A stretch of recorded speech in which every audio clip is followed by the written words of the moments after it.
Ya habiéndole dedicado en el canal un video a su primera temporada, otro a su primer película y otro a su segunda y tercera película, obviamente había que tomarnos el tiempo para hablar de esta nueva season que acaba de terminar, y solamente quiero darle las gracias a todos los implicados, ya que por fin podemos entender de qué va ese maldito título, porque bueno, si lo ponemos en el traductor, ¡qué locura! ¿Y si le damos acá?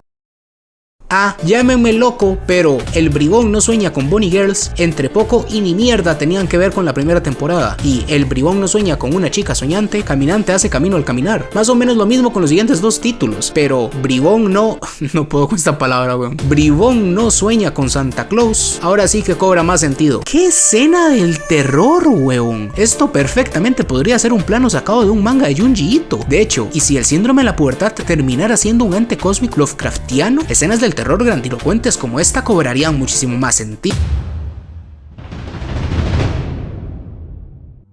A efectos prácticos, esta viene siendo como una tercera temporada. Solo la primera temporada que todos vieron, que adaptó los primeros 4 volúmenes de la novela, y luego hubieron 3 películas que fueron adaptando desde el volumen 5 hasta el 9. En este caso, la segunda temporada va a adaptar desde el volumen 10 hasta el 13, contextualizando un poco. En la última película seguíamos la trama de Sakuta y sus mommy issues. Como Kaede cayó en trastorno mental, creando una identidad disociativa por el bullying que sufrió, todos recordamos a Panapanda, la madre se contagió de la loquera y el padre tomó la brillante decisión, en su mayor momento de lucidez, de mandar a su hija enferma a una casa por separado con su hermano mayor de 14 años en ese entonces. O sea, voy a ser claro, amo esta franquicia, pero cada vez que tengo que recordar cómo empezó todo me dan ganas de arrancarme el pelo con la mano. Como resultado de todo aquello, se presentó el síndrome de la pubertad en Sakuta un día al visitar a la madre y no poder verla ni siquiera a los ojos. Este comenzó a desaparecer. Al negar la existencia de la madre, pues bueno, niega su propia existencia. En esta película aparecía una Mai chiquita, lo llevaba a nuestro mundo paralelo, donde nunca pasó nada de estos problemas con Kaede, porque el Sakuta de ese mundo sí que lo resolvió todo de raíz, hablándonos de que en efecto los mundos paralelos existen. Estábamos en este otro mundo, bla bla bla. Sakuta se da cuenta que tiene que resolver los problemas con su madre, se soluciona todo y listo, entramos a la universidad donde comienza esta nueva temporada. Así como lo dije en su primer video, este igualmente va a tener un formato muy esquematizado, solo que sí va a ser mucho menos que la primera temporada. ¿A qué me refiero? A la primera se le notaba mucho el cambio de arcos, y viendo cómo se distribuye la novela, ahora cobra muchísimo más sentido, es un volumen por waifu. Ahora, sin embargo, se van a tratar muy al simultáneo, o sea, está bien marcado cuando termina un arco, pero ahora sí que avanza mucho más en paralelo todos estos nuevos trastornos y sus facetas paranormales. Todo esto expresado en otras 4 waifus nuevas. Otro punto importante de esta season es que a pesar de que ya somos adultos jóvenes, se dejan claro mediante este pequeño diálogo que todos estos cambios de la pubertad pues van a seguir ahí persistentes. Eso no quiere decir que el ambiente de la obra no cambie para nada, y una de las cosas que más me gustaron es que sí se nota una mayor madurez, no solamente en la narrativa de la historia, que se respira mucho más este ambiente más real, más maduro, sino que muchos de los problemas planteados también se nota. Antes teníamos a la hermana menor de Mai llorando por un complejo de inferioridad ante su increíble hermana mayor, o teníamos a lo de Futaba con inseguridades sobre su cuerpo y cambios de la pubertad, preocupaciones normales de la pubertad, pero que podríamos definir como un poco más infantiles, por así decirlo. Ahora tenemos complejos sobre perseguir un sueño, sobre si seguir en la universidad, entrar en el mundo laboral, o duros golpes de realidad, de adultez precisamente, donde te vas a dar cuenta que por mucho que te esfuerces, no siempre será lo suficiente para lograr aquello que anhelas.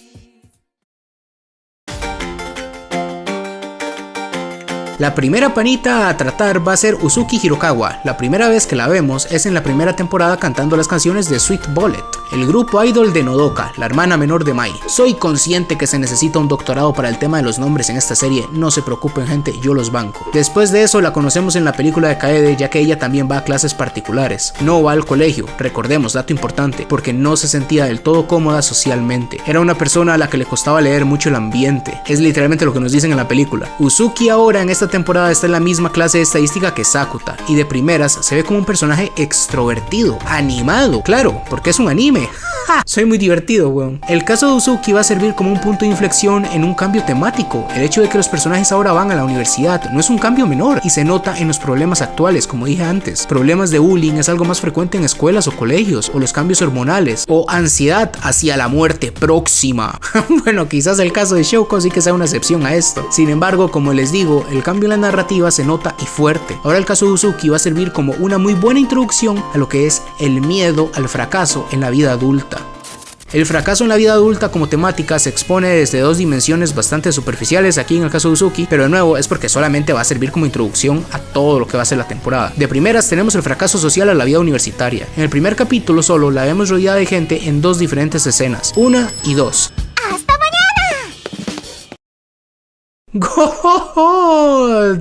De nuevo, recordemos que en la película de Kaede se nos habló de que ella realmente no estaba cómoda alrededor de muchas personas, porque a veces le costaba entender el entorno que le rodeaba, no lograba leer el ambiente y a las personas de su alrededor. Poco a poco vemos cómo comienza a cambiar. Otra escena, Sakuta está almorzando con Mai y Miori, su nueva amiga en potencia, y observan como el grupo de Uzuki todas van vestidas prácticamente igual a todo lado, en más de una escena. En la propia serie nos hablan de esto y se le conoce como conformidad social, y nos habla sobre cómo consciente o inconscientemente una persona se ve arrastrada para imitar los comportamientos de quienes les rodean para evitar el rechazo. Al fin y al cabo somos animales sociales, y en una temática donde se habla tanto sobre inseguridades en gente joven, esto es algo que toma muchísimo valor. Y es que mientras sucede esto de la ansiedad al fracaso social en la vida universitaria, todos estos cambios que por supuesto que van a tener consecuencias en el personaje, tenemos este segundo vértice que es la ansiedad al fracaso en un ámbito laboral. Estamos hablando del grupo idol que tiene con Nodoka y las otras extras. Nodoka ya lo sabe, pero Uzuki está siendo impulsada por el manager del grupo para que se lance como solista, tenga más trabajos como anuncios, modelo, etc. Todo esto le va a generar ansiedad también por ahí, porque ¿acaso va a tener que dejar a sus amigas tiradas? ¿O por el contrario, va a tener que limitarse en cuanto a su potencial como solista? No es una decisión para nada sencilla. Estas dos vertientes en el personaje y el cómo va calando en él es lo que libera el síndrome de la pubertad. Esta vez, el diablo se expresa de manera que Uzuki puede leer la mente de las personas a su alrededor, de golpe. Uzuki puede ser empática de una manera casi automática. Ya no tiene que adivinar si le cae bien o no a alguien, o si está fuera de lugar. Ahora tiene acceso directo a la mente de los demás, pero aquí es donde se crea esta fractura. ¿Realmente esas personas nuevas son sus amigas? ¿O son amigas de esta nueva Uzuki que le es mucho más fácil integrarse a un grupo? Esto es lo que se plantea con Sakuta y el por qué le pregunta que cuál de las Uzukis le cae mejor. Es el real significado de esta escena.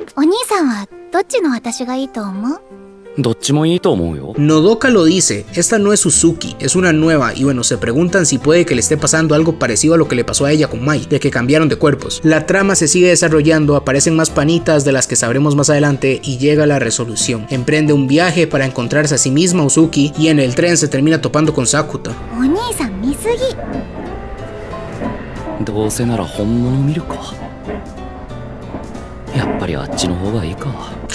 Prefiere a las 2D Sakuta, vaya imbécil.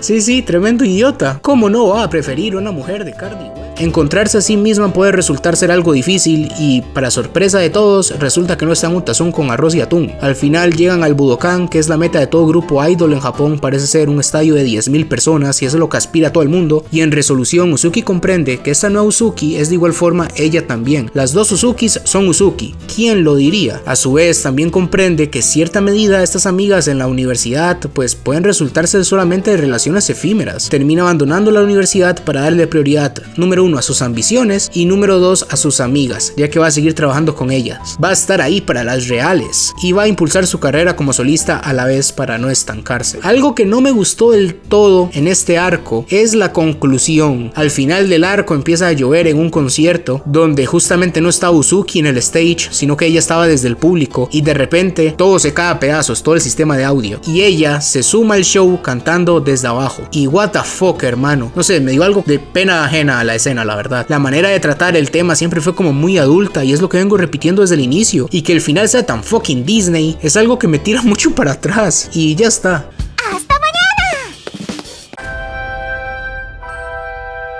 Voy a ser claro, la segunda temporada como tal es muy distinta en gran medida a la primera temporada, no solo por el hecho de que el ambiente es otro, sino que ahora no hay un sentido de urgencia en la trama como si sucedía muchas veces en la primera temporada. Me explico, si no se resolvía el problema de Mai, que es como empieza esta franquicia, de que ella estaba desapareciendo, daba la impresión de que iba a morir. Con Koga daba miedo, huevón, parecía que fuera una especie de dios egoísta que iba a condenar el mundo al colapso repitiendo los días si Sakuta no le hacía caso. A Panapanda directamente se la fumaron, y no me quejo, no es que me desagrade agrade lo que está haciendo ahora la serie. De hecho, lo prefiero, solo que sí se puede llegar a sentir muy pesada la historia. De sample size de 5 amigos que se empezaron esta temporada, 5 de 5 la dropearon, dejaron de verla, y yo creo que es la manera de engancharte a una serie como esta, que no debería ser mediante situaciones de acción casi vacías, tiene que ser mediante el diálogo de los personajes y escenas perdidas. La temporada a mí me encantó porque sentí que fue eso, lo que siempre tuvo que ser la serie. Soy consciente de que nadie va a estar de acuerdo, a nadie le gustó esta picha, pero a mí sí. El tema aquí era enfrentar las críticas del resto mientras se busca un sueño, y luego enfrentar esas falsas felicitaciones de los mismos una vez lo logres. Por eso es que una escena que podría parecer de relleno, como Sakuta con Koga viendo a un artista callejero, toman tanto peso, y algo que podría ser completamente banal se vuelve muy significativo para el argumento. Van por la calle, se lo topan, Sakuta le pregunta a Koga qué es lo que piensa, y ella se lo dice sin ningún filtro. Le parece admirable lo que él hace, pero no se lo diría, y si se llegan a burlar de él, ella no haría absolutamente nada. Es más, que agradezca y que ella no se sume a la burla. Si algún día él, por algún milagro, se vuelve famoso, pues ella presumiría haberlo escuchado en sus inicios. Suena horriblemente descarado, pero ese es exactamente el comportamiento de la mayoría de las personas, y te pone en perspectiva, y te sigue tratando todos estos temas en los que te pone la temporada. Y sé que esto puede parecer una idiotez, pero no, esta clase de series, de historias, se enfocan precisamente en eso, en el diálogo. Esto es lo que tienen que conseguir, mantener al espectador entretenido mediante puro texto, y no es algo sencillo para nada. Los capítulos ahora son dinámicos, no en un tema de lo grandilocuente que pueda llegar a ser el síndrome de la pubertad, como pudo pasar con la primera película, sino que son dinámicos porque tenemos varias tramas que se van desarrollando y nos muestran cómo todos los personajes se entrelazan y sus puntos de vista son igual de importantes. Tal día hablamos con tal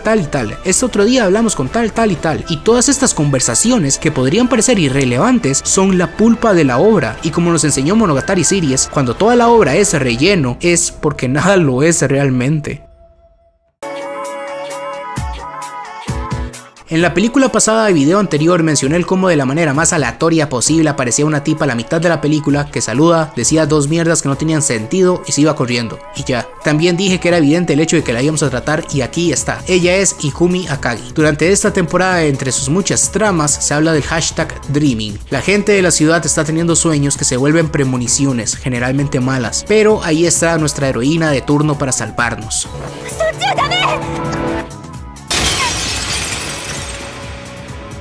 Después de verla random en la película, interactuamos un poco con ella, y un poco es un poco. Ya está, eso fue todo. A partir de ahí la vamos conociendo por la Santa Claus reparte traumas. La Santa Claus aparece de la literalmente nada y nos dice que ha dejado más de 10 millones de síndromes de la pubertad. Ese de ahí, pum, traumado. Ese de ahí, pum, traumado. Ese de ahí, pum, traumada. Y de esa manera es que nos volvemos a acercar a Ikumi.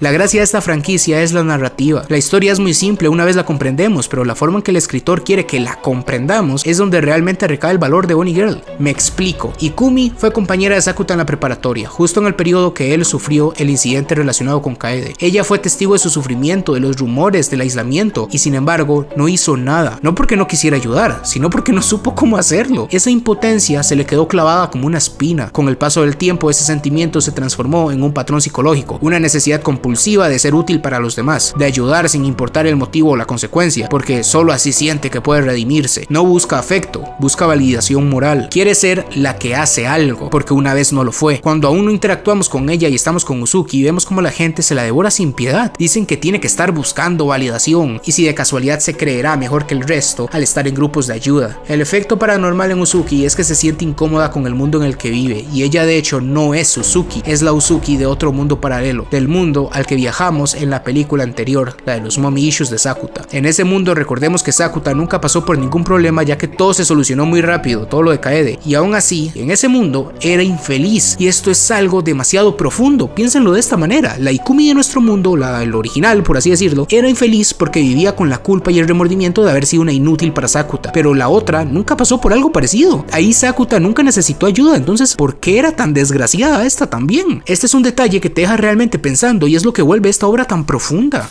La otra Ikumi, la Ikumi que no pasó por ningún problema, vive bien pero en automático, aparte que se nos menciona que tiene celos y envidia de Sakuta, ya que solucionó todo por sí mismo. Ella no podría nunca hacer algo parecido, ella no tiene un propósito, de ahí el hecho de que tampoco haya entrado en la universidad esa otra, la del mundo paralelo. ¿Por qué lo haría? No conoce las responsabilidades ni el peso de sus acciones, como si lo conoce la original. De ahí una mayor madurez. El mensaje, como yo lo interpreto, es que la felicidad no es la ausencia de dolor. La Ikumi original, que siente tanta culpa, se siente en una zona de confort en el otro mundo, ya que no tiene que acarrear con su pasado, mientras que la de su mundo se siente en una zona de confort en este, ya que aquí logra despertar mínimamente un propósito de vida. Ahora está en la universidad, está ayudando de todas las maneras posibles a la sociedad, siendo enfermera, uniéndose a grupos de ayuda y siendo Batman por la noche salvando a niños. Una verdad muy cruda es que el dolor te da forma. Al negarlo, te estás negando a ti mismo. Cada Ikumi tiene lo que a la otra le falta. Una tiene un significado y un propósito, pero no tiene paz, y pues viceversa. La conclusión es una aceptación de sí mismo.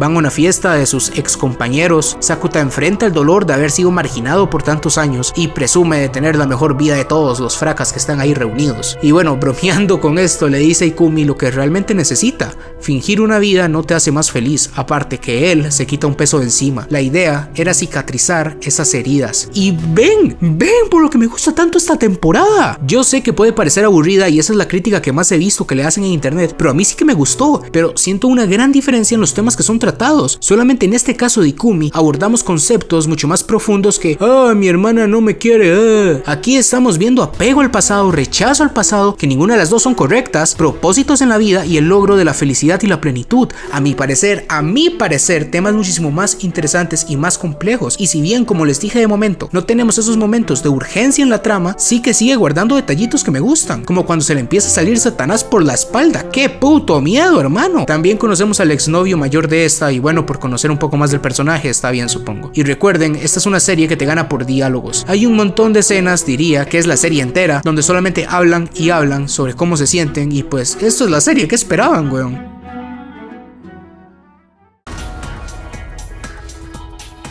A Sara la vemos por primera vez, estoy casi seguro que en la calle caminando con Koga. Ahí ella nos la presenta como su compañera de clases. A su vez ella está en el curso preparatorio en el que enseña Sakuta, siendo compañera de Yamada y ella. Son demasiados nombres, gente, lo siento. Resumen rápido. Tiene un amigo de la infancia, Kasai, y quizás ambos podrían haber sentido que estaban destinados el uno para el otro, pero el tipo la terminó rechazando indirectamente. Y ahora ella no está segura de hecho si lo que sentía por su amigo era amor. Ahora está completamente poseída por el diablo. Y consiste en que es capaz de ver el POV de una persona con la que choque. Va a terminar usando este poder para enamorar a todos los hombres a su paso. El dilema aquí es que Sara no tiene un poder o un superpoder para enamorar a las personas. Simplemente ella lo que hace es que encaja dentro de lo que la mente del chico es una chica ideal. Y esto es algo construido de maravilla porque va en relación de lo que sucede al principio. Ella misma lo dice mientras toma un café con Sakuta. ¿Realmente amaba a su amigo o simplemente quería ser amada por él? O sea, ni siquiera sabe nada y es súper normal. Tiene 16 años. No tiene por qué saberlo. Quiere validarse mediante gustarle a otro y confunde esa conexión con aceptación. Tiene miedo e inseguridades porque no comprende lo que es el amor y de hecho su desenlace es bastante más sencillo que el resto. Mai se la lleva un momento para hablarle y le dice que ella simplemente quiere ser feliz al lado de Sakuta y que eso es el amor de verdad. Si no le cree, pues puede ver a través de ella con su poder. Ante tal demostración de lo que es el amor real y omnipotente entre Mai y Sakuta, Sara sale corriendo al ver el amor en carne viva y pues ya no tiene un poder, porque bueno, ya se curó y ya está. Eso fue todo. No hay mucho más aquí que analizar más allá de que el personaje se curó. O sea, ya comprende un poco mejor lo que es la vida y lo que es el amor. Ya no va a hacer esas cosas como seducir profesores, turbio huevón, o seducir compañeros de clase solamente para quitárselo a otra. Era tremenda trola igual, huevón.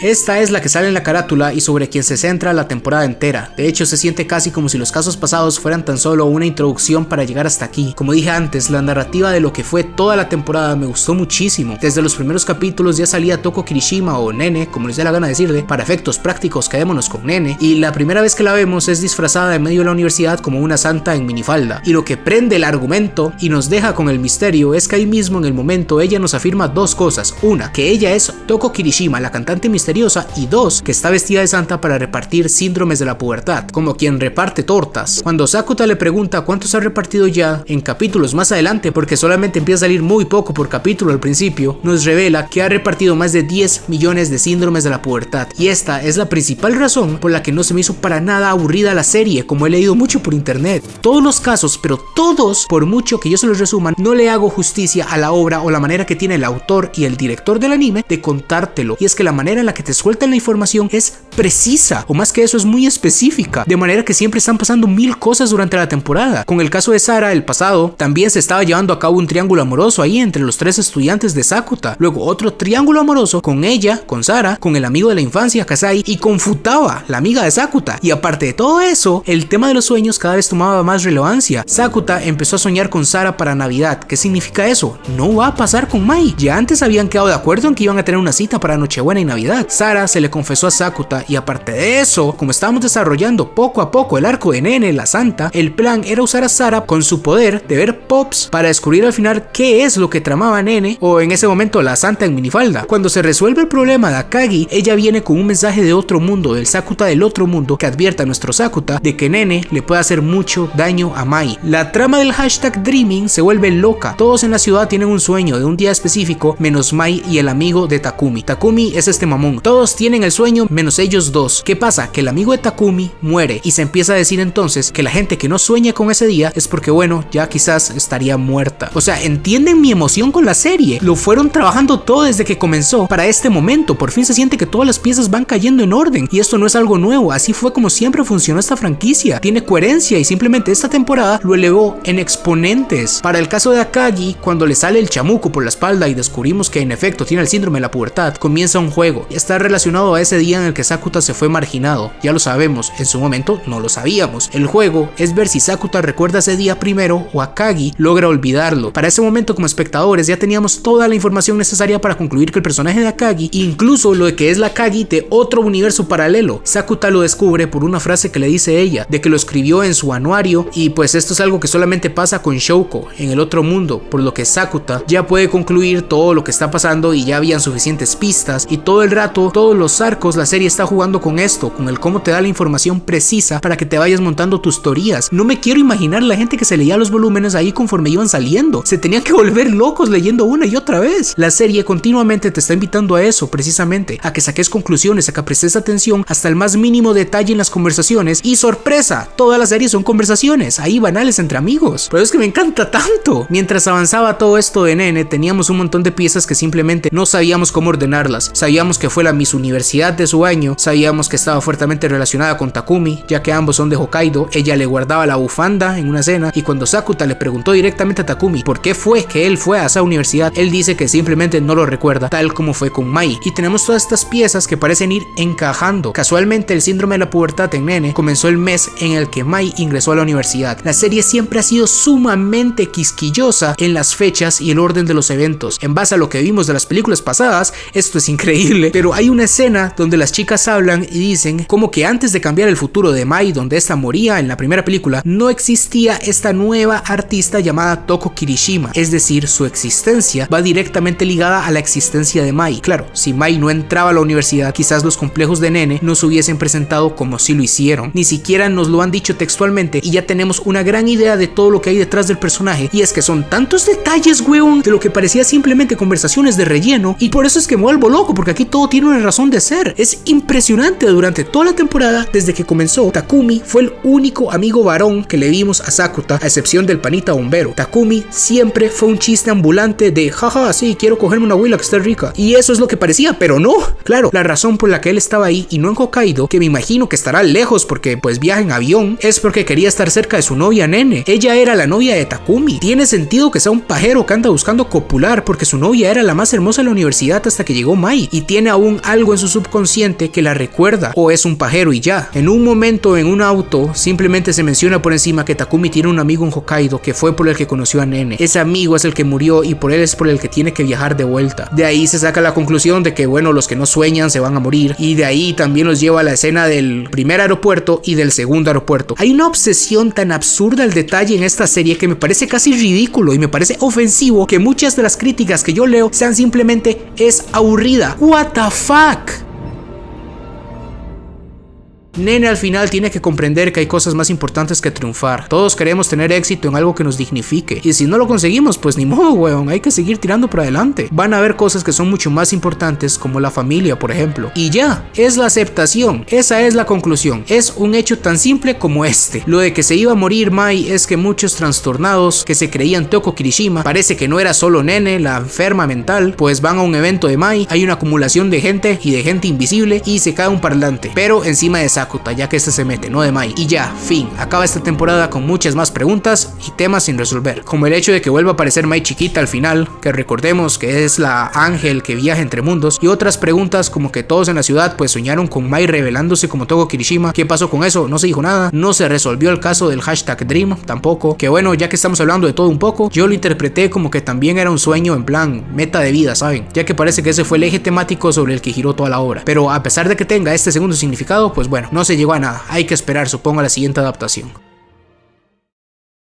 Hay cosas de esta serie que se me hacen súper especiales. Puedo solo de esta segunda temporada tirarme una tarde entera hablando solamente de los detalles que me gustaron. Otro ejemplo más, uno más, que me gustó y que no mencioné. En los primeros capítulos, Sakuta habla con Futaba y habla sobre Miori, diciendo que la ve como una amiga en potencia, o sea, que no la considera su amiga. Sin embargo, está ahí ganándose su confianza. Más tarde, varios capítulos más tarde, cuando vuelve a hablar con Futaba sobre Miori, habla que él es su amigo en potencia ahora. ¿Qué tiene esto de especial? Sakuta muchas veces durante la temporada cree conocer a las personas. El ejemplo más claro es con Ikumi. Creía que ya la conocía bien hasta que luego descubre que estuvo un muy buen tiempo con una persona mayor. De ninguna manera se la imaginó así, y así con cada una de las personas. Cuando Sakuta habla de Miori al principio, creyó ya conocerla, ahora simplemente faltaba ver si ella se podía ganar su confianza. Conforme avanza el anime, madura su inteligencia social. Sakuta se da cuenta por muchos otros detalles que Miori tal vez tenga muchas otras cosas de las que no le haya contado a Sakuta. Por eso es que ahora él es el amigo en potencia. Ella es quizás la que no tiene la confianza suficiente hacia él. Se da cuenta de que quizá Miori no lo considere como tal. Y como les digo que puedo estar horas y horas hablando sobre detalles, pero ya esto es demasiado. Llevo escribiendo 9 páginas, por ende llevo narrando 9 páginas.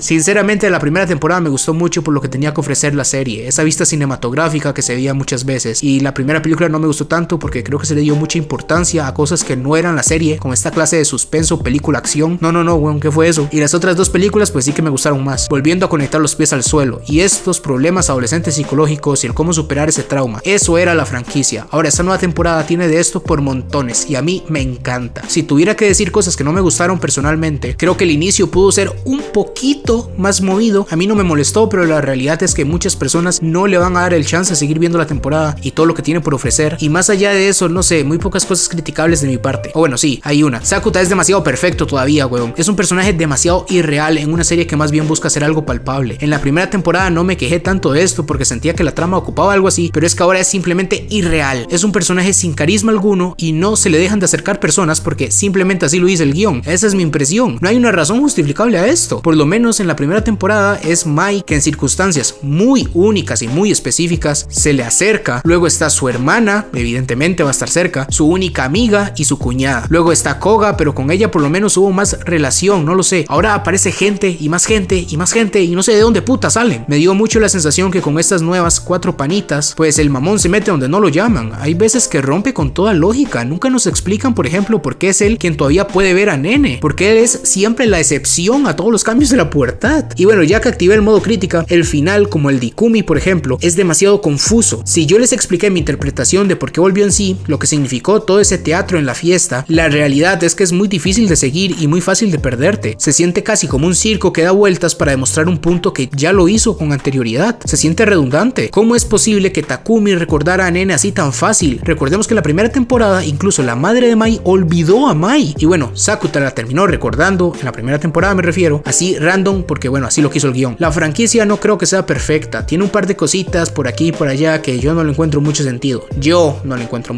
Claro. Sin embargo, para lo que propone la serie y lo que termina siendo, es una obra que roza casi la perfección, es la realidad, weón. En el My Anime List le voy a poner un 8 a esta season, como a Death Parade. Al principio no tanto, pero conforme más avanzaba, más y más disfrutaba de verla. ¿Qué es lo que piensan ustedes de la franquicia? Es algo muy importante para mí. Dejen un comentario. Muchas gracias por ver el video. Cultivemos el pensamiento crítico, manténganse en el presente, se cuidan y adiós.